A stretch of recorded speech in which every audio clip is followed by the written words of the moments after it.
Handog ng Radyo Pilipinas World Service ang programang Global na Tayo. Pag-uusapan, hihimayin, aalamin ang mga isyung pinag-uusapan ng bayan at dadalhin sa pandaigdigang plataforma. Global na Tayo, talakayang hindi lang pambansa, bagkus pang global community pa. Global na Tayo, dito sa Radyo Pilipinas World Service, ang online digital station ng Pilipino saan man sa mundo. Tara na, Global na Tayo! Muli po isang mapagpalang pagbati ngayong araw na ito at welcome na naman po sa isa pang edisyon ng programang Global na Tayo. Hatid po sa inyo ng himpilang Radyo Pilipinas World Service. Ang Radyo Pilipinas World Service ay isa po sa mga himpilan ng Presidential Broadcast Service Bureau of Broadcast Services. Ako po inyong lingkod, Ray Sampang. Kasama pa rin po namin maghahatid sa inyo na programang ito ang ating makatuwang sa ating production side, ang ating executive producer Stephanie Vicente. Sa ating engineering side, sa master controls na Milo Junela, and of course Wirecast si Hero at siyempre ang iba pa nating mga kasamahan mula sa Radyo Pilipinas World Service. Kami po ay inyong masusubaybayan live sa pamamagitan ng ating Facebook broadcast. Sa inyo po mga Facebook browser, type lamang Radyo Pilipinas World Service. Gayon na rin sa ating YouTube channel. Sa YouTube browser, type lamang Radyo Pilipinas World Service. At sa iba't ibang panig ng mundo, gamit ang ating shortwave broadcast through the facilities and shortwave transmitters of Voice of America. So, kamusta na po kayo ngayong araw na ito? Kamusta na kayo after nitong nangyari kahapon hanggang kagabi dito po sa Senado, at kung saan nagkaroon pa ng napakalaking komisyon, nagkaroon ng putukan, at sumentro dito sa kalalagayan ni Senator Bato de la Rosa dahil po dito sa mga pangamba na siya ay damputin na o arestuhin na ng mga otoridad. Pero po, medyo nagkaroon nga ng kaguluhan, nagkaroon ng malaking tensyon dito dahil may mga armed men, may mga taga-AFP, may mga taga-PNP, may mga security mula sa Senado at marami, pati yung mga media kasama rin na talaga naman pong nagkaroon ng napakalaking tensyon doon.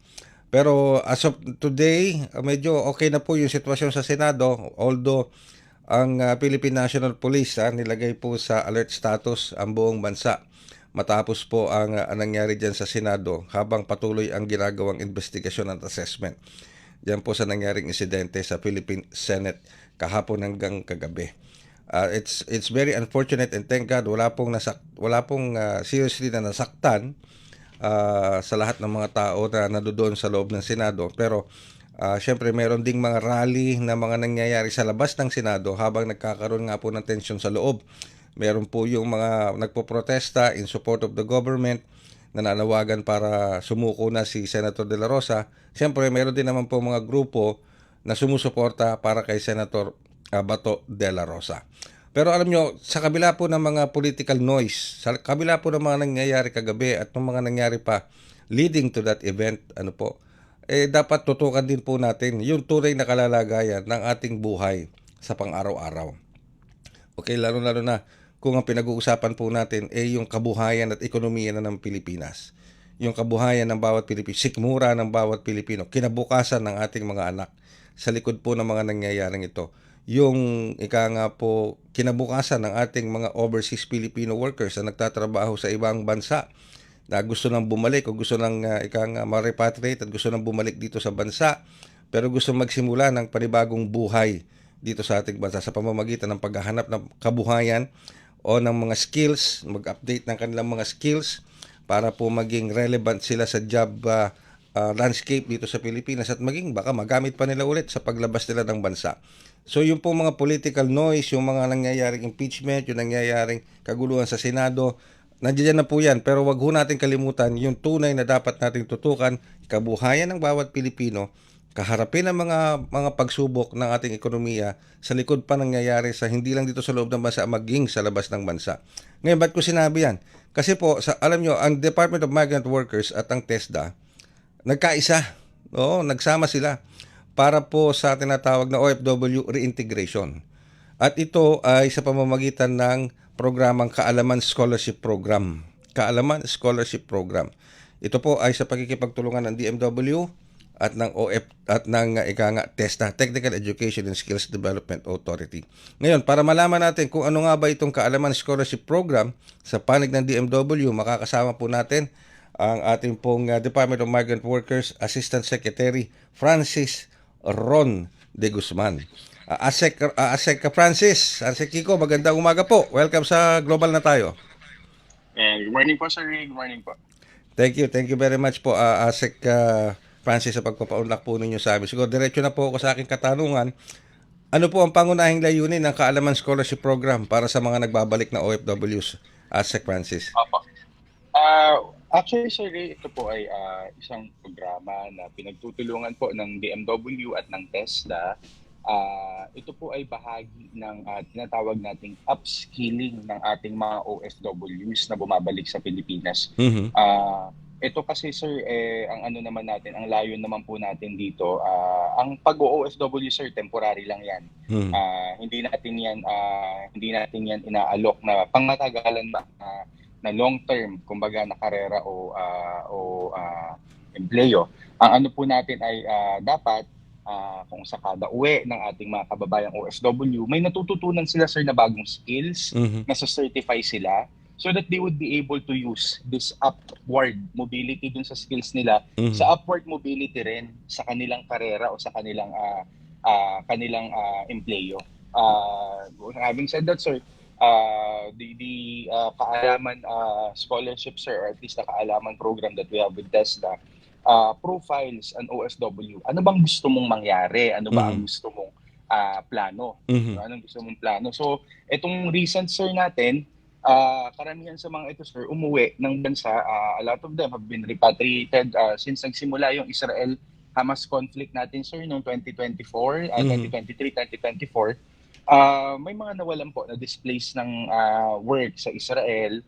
Yung iba umuwi galing ng Lebanon at iba pang bahagi ng Middle East na nag-take nitong ating mga kurso. Itong pilot na ito, sir, na courses, these are all caregiving and allied medical professions or allied medical skills. So doon po sila nag-aral, and then from that, sir, we link them up with possible employments, both local and overseas din, sir, para kahit papaano, kumbaga mas mataas na yung antas ng pupuntahan nilang trabaho. Okay, so this is parang Asek Kiko, correct me if I'm wrong, parang upskilling ng kanilang skills, yung mga natutunan nila abroad, pero i-upskill lang natin dito, particular for, tama ba dinig ko, sa health or medical field, tama po ba, Asek Kiko? Sir, itong this particular batch, sir, is health and allied medical. For example, Allied sir, medical. Okay. may iba dun sa mga naripat natin ay mga dating caregiver sa Israel. Mga dating caregiver sa Israel umuwi 2024, 2025. Ngayon, sir, ang ano nila is maghahanap din ang gusto pa rin nila, sir, kasi is mangibang bansa. Kasi sabi nila, okay daw sa kanila, okay sa family nila. Sabi namin, sige, supportado rin naman namin yan. Pero dagdagan natin yung skill set. So yung iba sa kanila, sir, while they already have several years of experience sa caring for the elderly, yung mga ganyan, or caring for those na nagre-recuperate from sickness or illness, yung iba nagsipag-enroll po ng paramedic. Yung iba po ay may NC2 kasi, sir, ang paramedic, merong certification. Meron din, sir, from among them, ang enrollan nila is emergency vehicle service. Ibig sabihin yung pagdadrive ng ambulansya o yung pagsakay sa ambulansya bilang isang paramedic. First responder. Parang ganyan. So, and then and we were tracking kasi, sir, may mapping din kami. And we were looking at maganda yung combination ng skills. Kasi if you're multi-skilled, you're multi-certified, there would be more opportunities that would actually be open for you. Example, sir, ang example natin dito, from amongst dun sa mga dati nating na-repatriate coming from the Middle East, coming from Israel, coming from Lebanon, na caregiver, meron, sir, doon ay na-employ na-hire, papunta naman po ng Croatia. Papunta naman ng Croatia. Ibang skill set naman po yun. Dito naman po sa grupo na ito ng bagong graduate, hindi na nga naka-attend, sir, ng graduation, may isa doon, sir, na na-employ naman na siya. Babalik siya sa Saudi, siya babalik this time. Okay. Bilang isang bedside nurse sa sa King Faisal Hospital sa Riyadh. So ito, Sir Ray, yung makikita natin, nagdadagdag tayo ng ng kaalaman sa kanila, nagdadagdag tayo ng skills, Mhm. nadadagdagan din yung opportunities nila. And even locally, sir, we're looking at opening our hiring sa OFW Hospital. Okay. DOH is interested. So may mga ganyan po tayo na at least pathway na nabuo for And our returning OFWs. speaking of hospitals, Ase Kiko, ang Pangulong Ferdinand R. Marcos ay pupunta yata ngayon today sa Pampanga para tignan yung provincial hospital doon sa Pampanga to make sure na yung mga equipment pati yung mga nagtatrabaho doon specialized healthcare doon nasa maganda at ika nga very competent magandang sitwasyon. Dito sa mga ganitong klase ng mga sitwasyon, Ase Kiko, pwedeng pumasok dito yung mga scholars o yung nagtapos dito ng kaalaman program, Ase Kiko. Tama po, Sir Ray. Actually, sir, itong mga bago po na naripat natin, nung medyo lumawak po ang sigalot sa Middle East, nitong March, itong April na mga nagsiuwi, sa pakikipagtulungan po ng DMW at ng Department of Health, kay Secretary Ted po, tayo po ay bumubuo ng isang pathway, referral pathway, para ma-employ ating mga returning OFWs from the Middle East locally dito bilang mga rural health nurses, bilang mga emergency care nurse, or kung ano man sir, mga paramedic, ayan, or mga caregiver, yung mga allied magkakasama po na mga profession. So, nag-i-endorse po tayo sa DOH ng ating mga repatriate, but ang add-on po dyan sir, we prepare them for the necessary. Yung iba sir kasi hindi na upskilling eh. Yung iba sir ang kailangan lang nila refresh. Ayun. Because they've already been doing that overseas.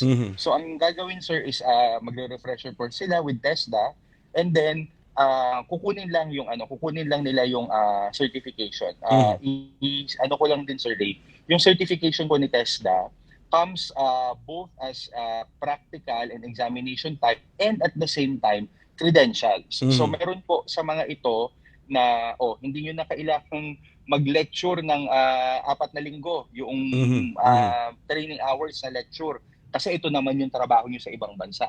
What we would require from you is the 1 week practicals plus the written exam. So, nasa-shorten po yung period ng pagpapacertify sa kanila, and at the same time, nakikredit yung kanilang actual work experience. So, marami po itong marami itong modality nang sa ganun sir ma-ensure natin na mas nakakatulong tayo sa ating mga kababayang OFW. So how can a returning OFW or an OFW for that matter, or a returning OFW, how can they avail itong scholarship itong tinatawag na kaalaman scholarship program?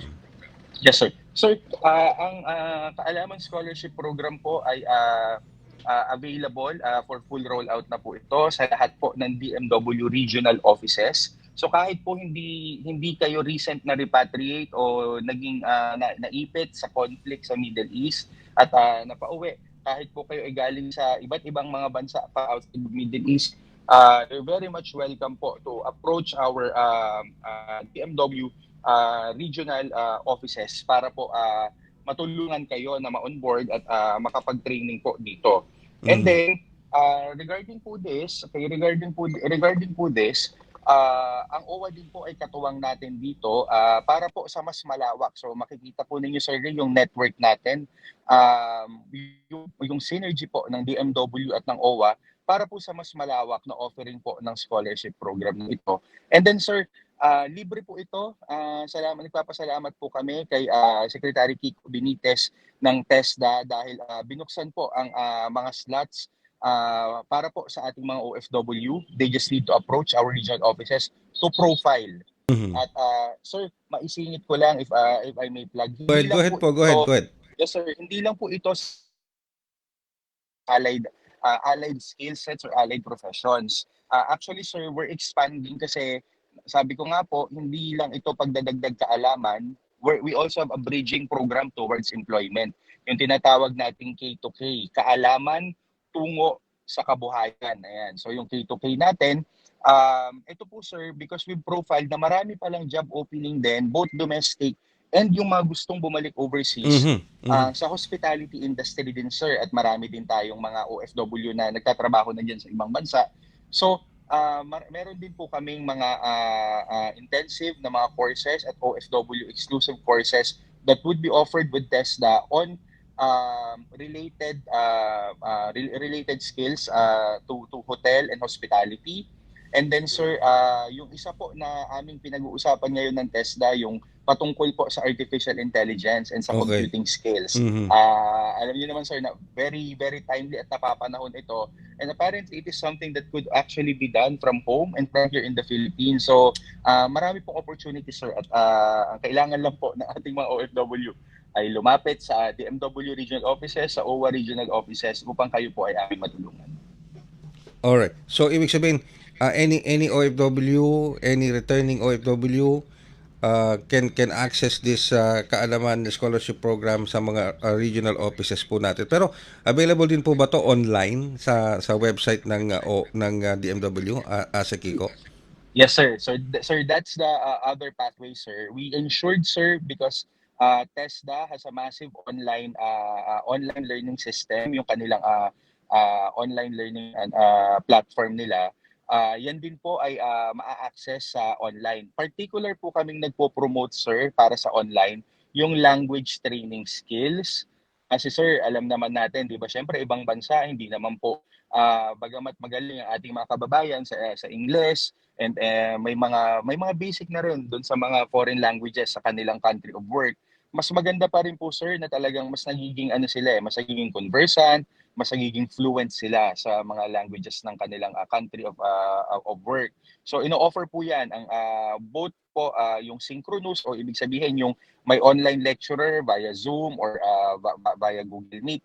Nag-training sila, nag-aaral for language, and meron din yung asynchronous sir, yung modular na tinatawag natin. So Yun. ito po ay pwedeng i-access sa pamamagitan po ng massive online learning platform po ng TESDA. And then may iba pong mga skills din na maaari din pong matutunan online.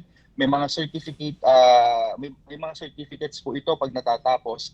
Kaya sa ating po mga kababayan na OFW, yung mga nasa ibang bansa po, pag may pag may mga free time po, usually sir, lang to, it only takes about 2-3 hours every week. For 1 or 2 months, may mga na-add po tayo na certification. So napakaganda po nito para kahit papaano ay nakakadagdag sa kaalaman ng ating mga OFW.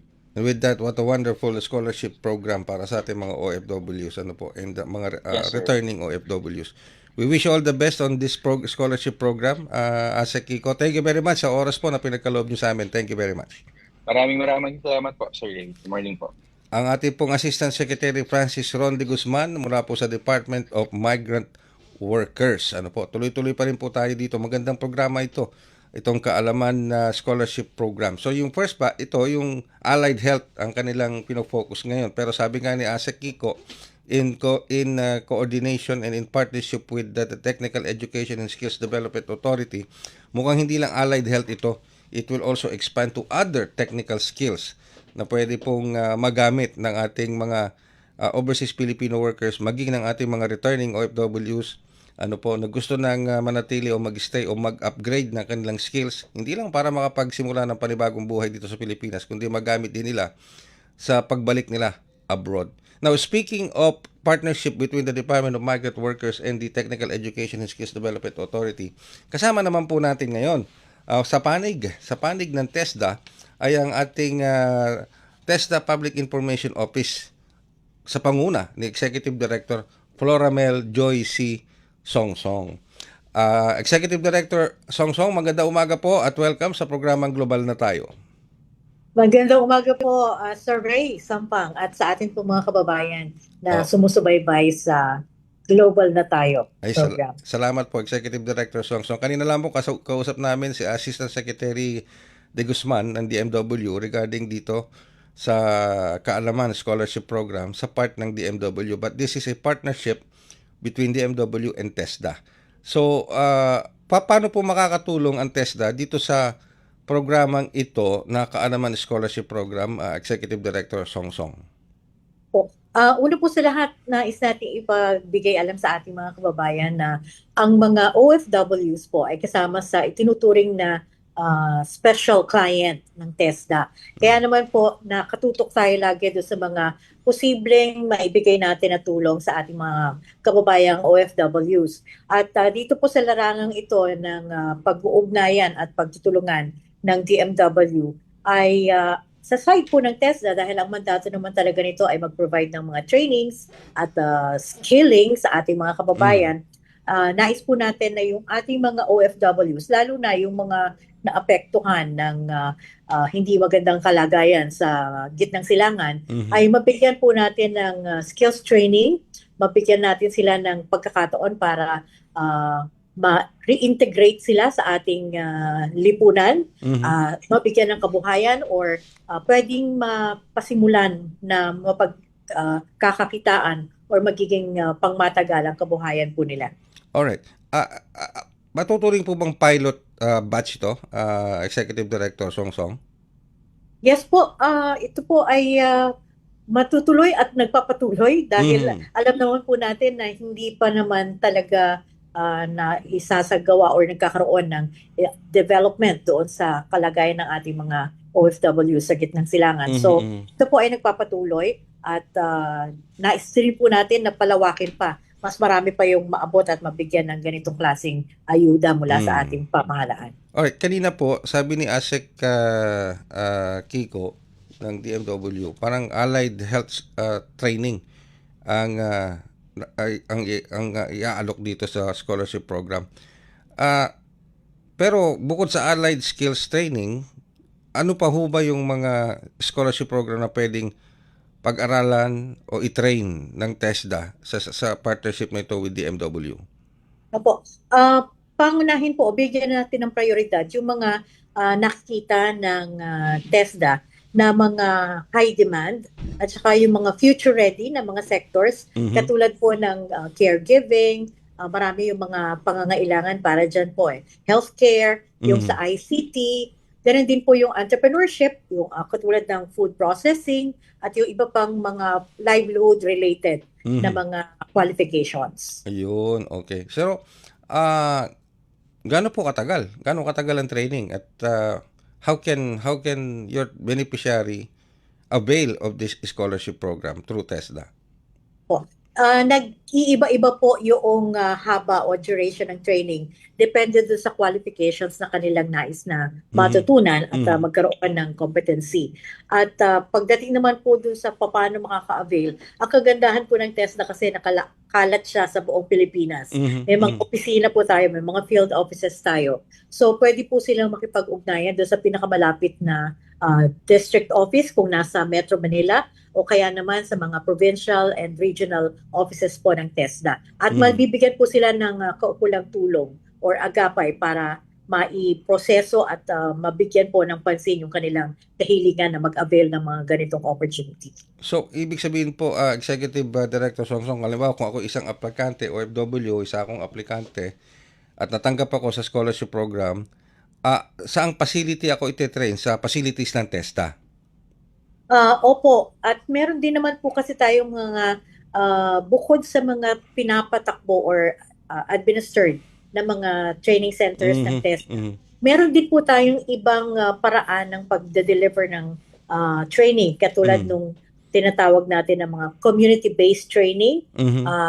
So hindi lang siya sa institution pwedeng isagawa ang training. Meron din po tayong nung tinatawag na enterprise-based training.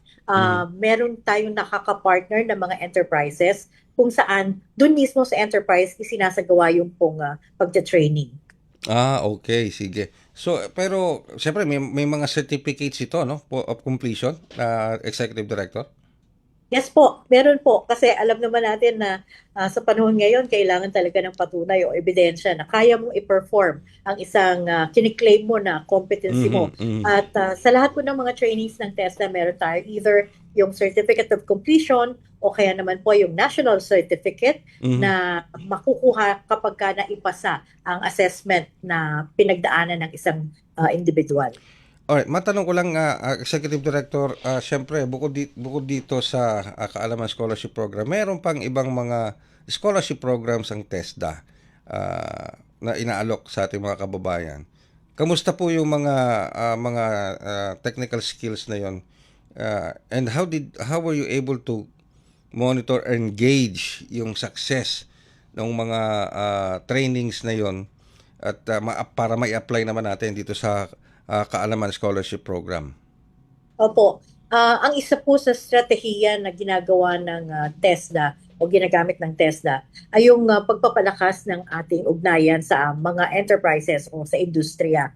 So yung pong mga dinidevelop natin na mga competency standards or training regulations na ginagamit bilang gabay doon sa pagsasagawa ng mga trainings, ito po ay dinidevelop sa pakikipag-ugnayan doon sa mga expert sa larangang yon. Kaya yung pong mga industriya ang siyang nagbibigay sa atin ng input kung ano ba yung prevailing standards sa kanilang sektor ng paggawa. Hindi lang po sa Pilipinas, kundi maging sa ibang bansa. Kaya nakatitiyak tayo na yung mga standards na ginagamit natin ay siyang kailangan talaga ng industriya at nagbibigay ng assurance na meron pong mapupuntahan na trabaho ang isang individual na nakapag-acquire ng ganitong klaseng skills. Alright. For example, if an OFW or returning OFW would like to avail of this Kaalaman Scholarship Program, ano ang mga dapat niyang ihandang dokumento para makapag-successfully apply siya for this scholarship program? Opo. Yun naman pong ating mga field offices ay handa para po mabigyan ng agapay yung ating mga kababayan na nais mag-avail nito, yung mga OFWs. At syempre po, kailangan ng patunay na talagang sila ay isang OFW. Ang kadalasan naman pong hinahanap dyan ay yung certification na siya nga ay isang OFW. At ito po ay pwede nilang dalhin at ipakita doon sa kanilang pupuntahan na field office ng TESDA para mabigyan sila ng tulong kung ano pa yung mga kailangang paghanda para mag-avail ng ganitong services. Do we have a target kung ilan po ang mapapatapos natin dito sa Kaalaman Scholarship Program, at least for this first batch? For this first batch po, ang pagkakabanggit po ay talagang may commitment na ang TESDA ng 6,000 mahigit na mga slots para po sa ating mga OFWs. At yun nga po ang panawagan natin sa ating mga kababayan din kasi medyo mabagal po yung pagpunta nila. So, hinihikayat natin ang ating mga kababayan na mag-avail po ng ganitong serbisyo ng tulong na ipinagkakaloob ng pamahalaan sa pamamagitan po ng TESDA at ng DMW. So, wag natin palampasin po ang ganitong opportunity. Meron naman po kasing nakalaan talaga specifically for the OFWs para sila ay mabigyan ng upskilling or retooling kung gusto nilang mag-iba na ng linya ng kanilang paghahanap buhay. Hayaan niyo pong makatulong kami sa inyo, Executive Director Songsong, sa papalaganap ng impormasyon na yan para sa ating mga OFWs at returning OFWs para ma-avail nila yung napakagandang Kaalaman Scholarship Program. Wala pong bayad yan, di ba? Libre yan eh. Wala pong bayad. Walang bayad. Wala siya nga po yan. Oo. Libre na. Sagot ng gobyerno ang mga gastusin sa pag-undergo ng ganyang training. Ang importante, bukas ang application, ang pag-avail niyan sa lahat ng mga TESDA regional offices nationwide. Yes po. Yeah. Yes po. Okay. With that, baka may mensahe pa ho kayo na isiparating sa publiko at sa ating mga overseas Filipino workers, Executive Director Songsong, nakatutok sila sa inyo ngayon.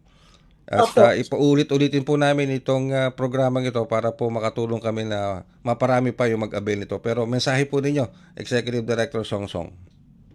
Gusto lang po nating bigyang diin na talagang bahagi po nung ginagawa ng TESDA sa ngayon ay bilang pagsunod o alinsunod sa ating pong direktiba mula sa ating Pangulo at sa administrasyon ni Pangulong Bongbong Marcos na papalakasin po yung ating workforce para mas maging handa tayo at globally competitive tayo kahit saang bahagi ng mundo. So, i-avail po natin yung mga ganitong pagkakataon. Meron namang scholarship na available at ang mga training centers po o ang paraan para magkaroon ng ganitong training ay depende sa inyo pong kakayanan at pag nanais pwedeng via online kasi may mga online programs din po tayo na ino-offer at meron ding doon sa inyong pinakamalapit na training center na maaaring nag-o-offer ng inyo pong nais na makuhang qualification or training. So avail po natin yan, huwag natin palampasin dahil nais naman po talaga ng ating pamahalaan na mabigyan ng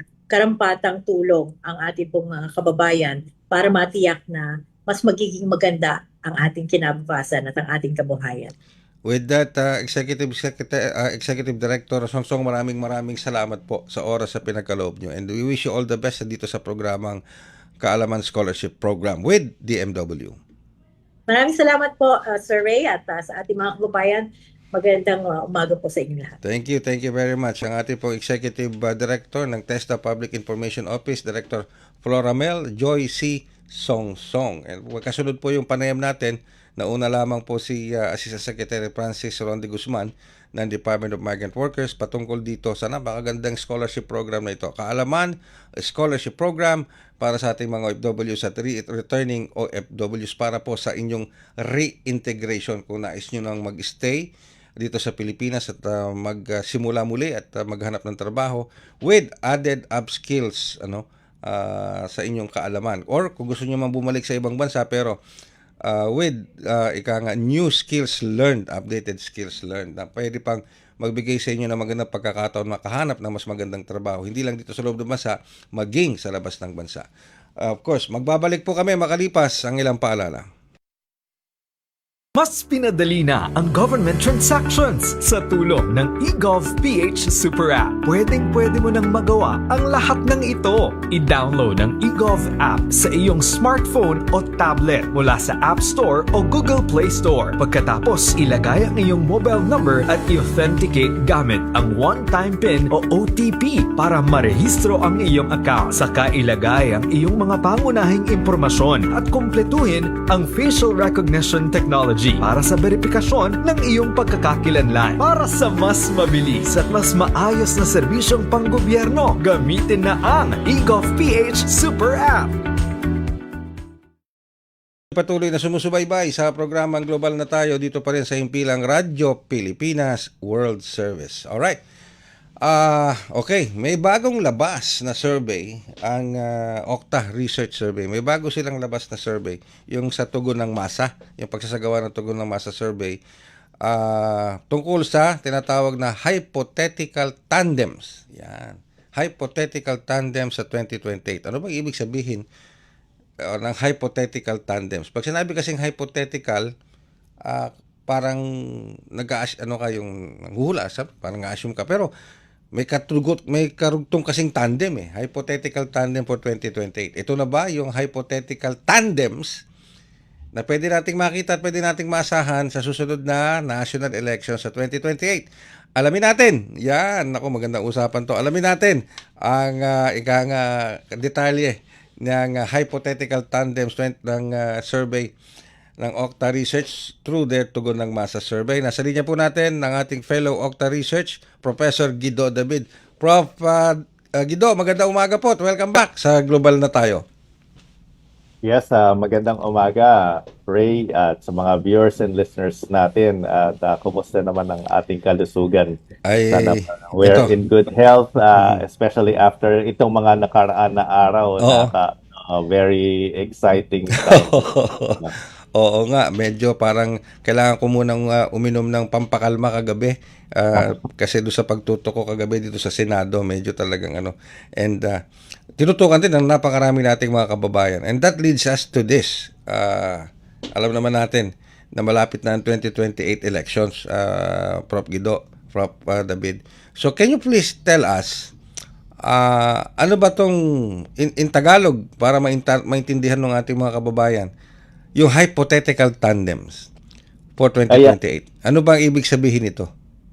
Yes, Ray. At ito ay isang survey na na-conduct noong March 19 to 25 ng Okta Research with 1,200 respondents nationwide yung yung survey interview with plus minus 3% margin of error, face-to-face yung survey. At ang isa sa mga tinanong dito ay kung ganito yung match-up sa 2028. At may mga nagsasabi ng aga pa naman. Pero actually for political runway, maiksi na yung 2 taon at dapat naghahanda na rin sila. Kaya to hypothetical kasi although si Vice President Sara Duterte ay nag-declare na ng intention niya to run for president, yung 3 personalities dito, hindi pa sila nag-declare. In fact, si Mayor Lenny ay nagsabing hindi siya tatakbo. Mananatili lang siya sa Naga. Si Senator Raffy Tulfo din, nagsabi nga na hindi rin siya tatakbo. In fact, ayaw niyang ilagay yung pangalan niya sa mga surveys. I'm not sure about si Senator Amy Marcos. I think hindi pa siya nag-declare ng candidacy for Vice President.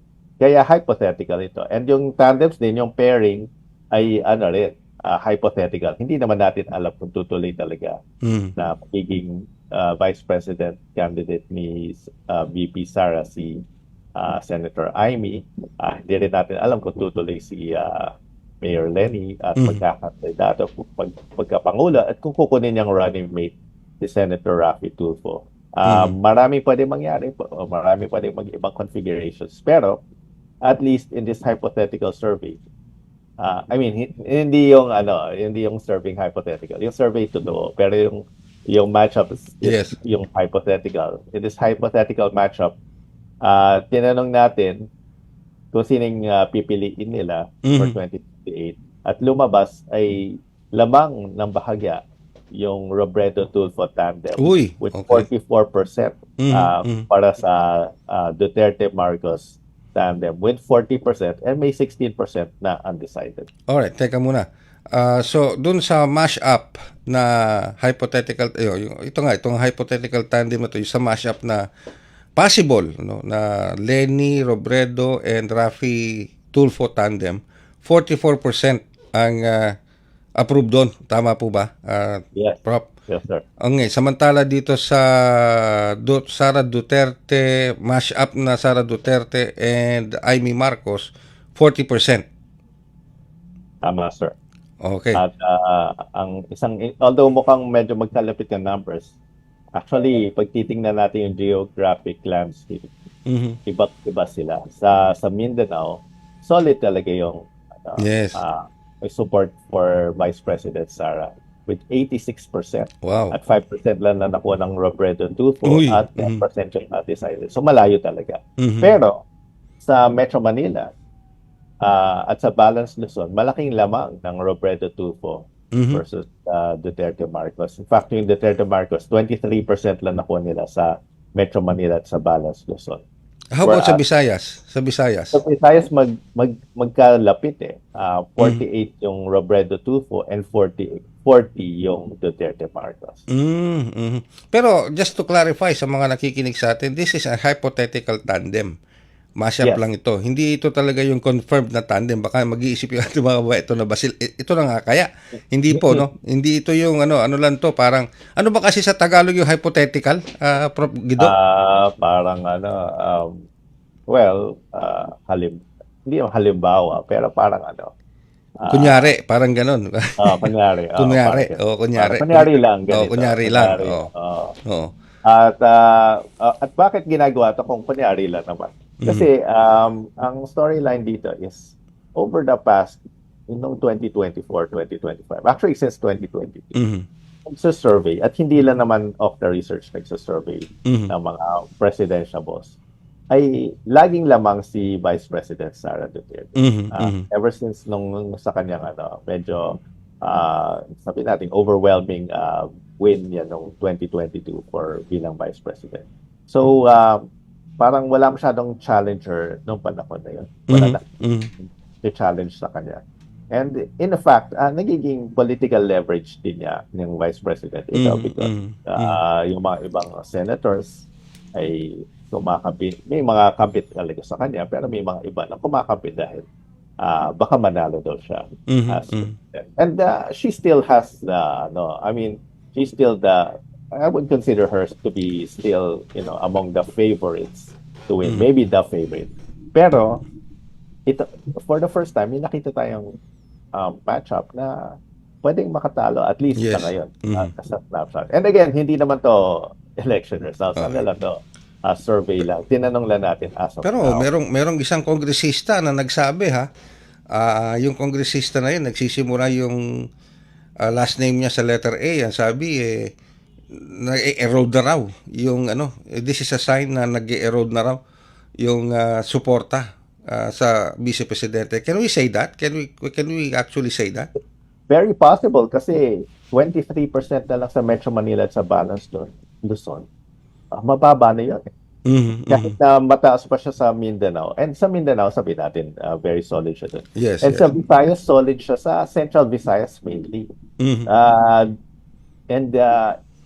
in other places, yun nga, nag-erode for sure. Okay.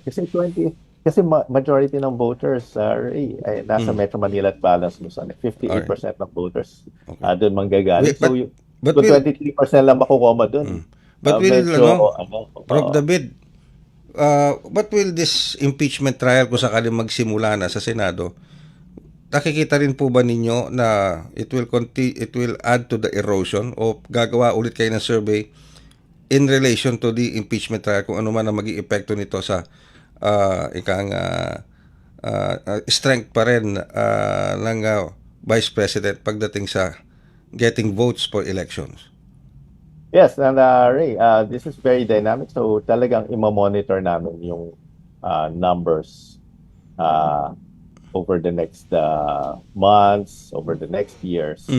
At mag-conduct pa rin kami ng survey para malaman natin kung talaga bang patuloy na kung bumababa talaga. Possible magka-rebound siya. Pero syempre, sa nakikita natin dito sa mga impeachment hearings, I don't think this is helping the Vice President. Dahil yung non-appearance nila, yung non-statements nila do sa impeachment sa lower house, I think yun nga, could be affecting the confidence ng mga supporters niya. Meron siyang solid core base na supporters, pero meron siyang mga supporters na hindi ganun ka-solid, na andun sa, kumaga may mas malaking circle. May mas maliit na circle, andun yung core, pero yung outer circle, ay yun yung parang pwedeng parang nawawala na. Alright. So, but we will monitor that. Hindi natin pwedeng i-assume yan. Baka lumakas. Kasi minsan pwedeng mag-backfire, pwedeng nagkakaroon ng sympathy vote. Pero sa ngayon, titingnan natin, Ray, kasi yun nga, pati nangyayari sa Senado, malaking bagay itong mga nangyayari. Yes. Pero syempre, itong mashup na ito, you can pair it with anyone na pwede nating i-pair. Limbawa, kasi tulad ngayon, Robredo, Raffy, Sara Duterte, Amy Marcos. Paano pag pinair up natin ang Amy Marcos and Robin Padilla? Will it result in a different survey? Definitely, iba siya. Sa ngayon, pinakamalakas talaga si VP Sara. Pag i-pair up natin siya with Robin Padilla or si Dante Marcoleta. These are still formidable alliances. Si Senator Amy Marcos, yun nga, with Senator Robin Padilla. Not as strong, pero yun nga, itong mga to naman, hypothetical, Ray, na minsan pwedeng mahina pa ngayon, pero baka by 2027, malakas na. So may mga ganun may mga dark horse na nag-emerge. Yes, So hindi pa to final. So parang kung may mga tayong kababayan tayo na viewers, listeners, nagkakalulo, yan na dapat yung not necessarily for me. This is just an example. At yun nga, maraming nangyayari, maraming moving parts dito sa political landscape natin ngayon.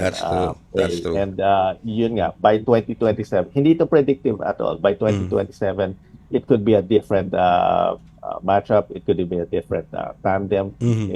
Iba na yung kung kunyari hindi tatakbo si Mayor Lenny, it could be someone else na mag-emerge as a champion. Kasi right now, very divided ang political landscape. Yes, Meron those who are very strongly in support of the Dutertes.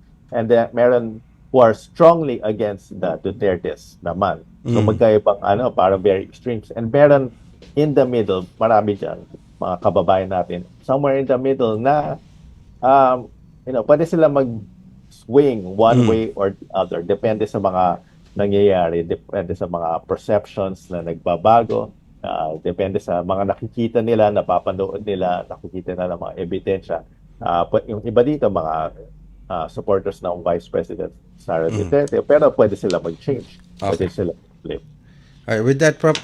Guido, maraming salamat po sa oras sa pinagkaloob niyo sa amin. Again, as usual, sa Radyo Pilipinas World Service at sa programang Global na Tayo. And we will be anticipating another release of Okta Research Survey through Tugon ng Masa para sa iba pa na mga mahalagang survey tulad nito. Maraming salamat po, Professor David. Yes, sir. As always, maraming salamat, and it's always a pleasure to be of public service sa inyo sa Radyo Pilipinas. Thank you, sir. Thank you so much. Ang ating fellow ng Okta Research, of course, Professor Guido David. Magbabalik po kami makalipas ang ilang paalala. Noon, pag may nagkasakit sa pamilya, agad may pangamba. Hindi lang dahil sa sakit, kung hindi dahil sa takot kung saan kukuha ng pampagamot. Mahal ang gamot. Nakita at naramdaman ito ni Pangulong Ferdinand Marcos Jr. Kaya iniutos niyang ilapit pa ang tulong pangkalusugan sa bawat Pilipino. Sa PhilHealth, ipinagkatiwala ang pagtutok para maging tunay na serbisyo ang kautusang ito. Kaya nagtungo ang Pangulo sa General Santos City para masigurong umaabot sa mga tao ang mga programa. Mr. President, pwede payakap. Tulad ng Yakap program para sa agaran at libreng check-up, screening, x-ray at lab tests. Mayroon ding programang gamot na nagbibigay ng hanggang 20,000 pesos na libreng maintenance medicines. Ang yakap, by the mere word, yakapin para mailayo sa sakit. Kinabit na rin namin yung availability ng gamot at saka ng basic lab. We're hoping bumaba rin yung ating kailangan ma-hospital. Ginagawa natin mga paraan, maagang nagpapatingin. Yung paalala na yan mula sa ating himpilan sapagkat napakahalaga po ng ating nasa linya ng komunikasyon ngayon. Ito po ay walang iba kundi ang ating butihing Senator Erwin Tulfo. Magandang araw po, Senator Tulfo, at welcome po sa programang Global na Tayo. Paring Ray, salamat for the invitation. Can you hear me properly? Yes, I can loudly hear you, Senator. Alright, Senator, kunin lang po namin ang inyong reaksyon sa nangyaring insidente kagabi sa Senado, and ano po yung experience sa pinagdaanan nyo yung kagabi na yan, afternoon hanggang kagabi pa, Senator Tulfo? Una po, sana hindi po ganon. Kung sino man po yung lumusob doon, sana po galangin yung institusyon. Kung meron pong mga tao na galit sila doon, yung mga lumusob o matake, meron silang target, wag naman po yung institusyon. Kasi po, ang institusyon is an institution, it's a government office, institution, represented by 24 senators na both in the opposition and in the with the majority and the minority, hindi po ba? At may mga civilians po doon na employees na wala namang kinalaman. Yes. Ganun din po yung mga media na nagko-cover. So sa akin lang po, paalala, dapat po respetuhin, galangin po, hindi po ginagawang battleground or battlefield ang Senado. Pangalawa naman po, ang nakaalis na po ako kahapon bago po nangyari yun.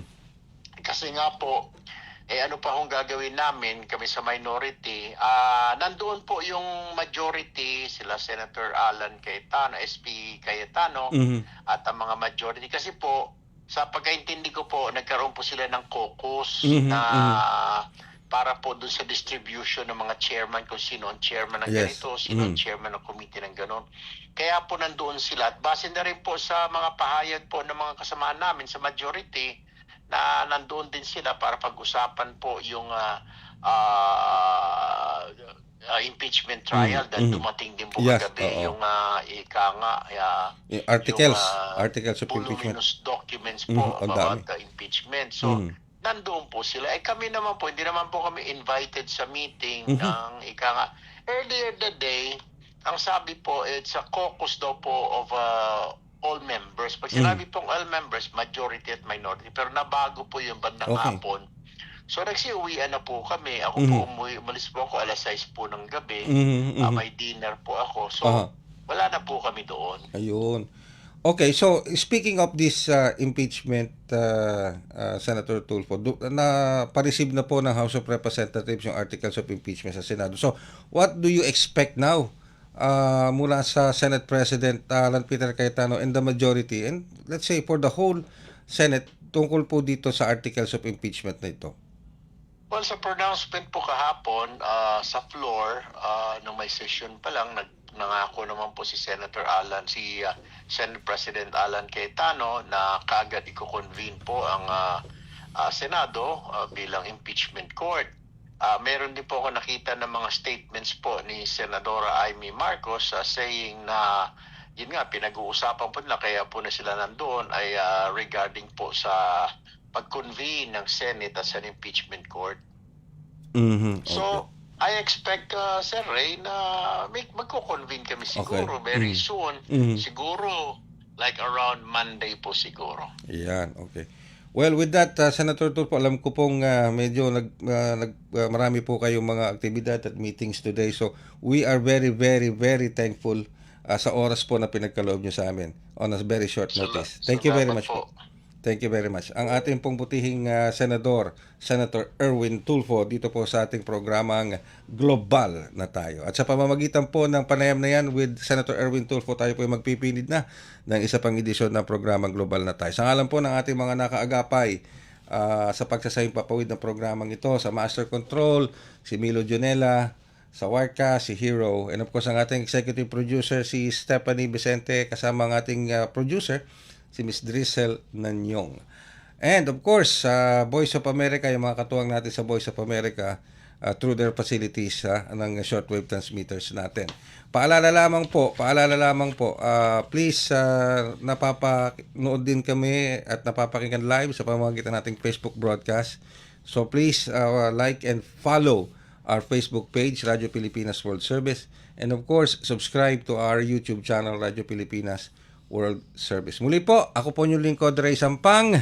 Maraming salamat sa inyong pagsubaybay. Ingat po tayong lahat. Handog ng Radyo Pilipinas World Service ang programang Global na Tayo. Pag-uusapan, hihimayin, aalamin ang mga isyung pinag-uusapan ng bayan at dadalhin sa pandaigdigang plataforma. Global na Tayo, talakayang hindi lang pambansa, bagkus pang global community pa. Global na Tayo, dito sa Radyo Pilipinas World Service, ang online digital station ng Pilipino saan man sa mundo. Tara na, Global na Tayo.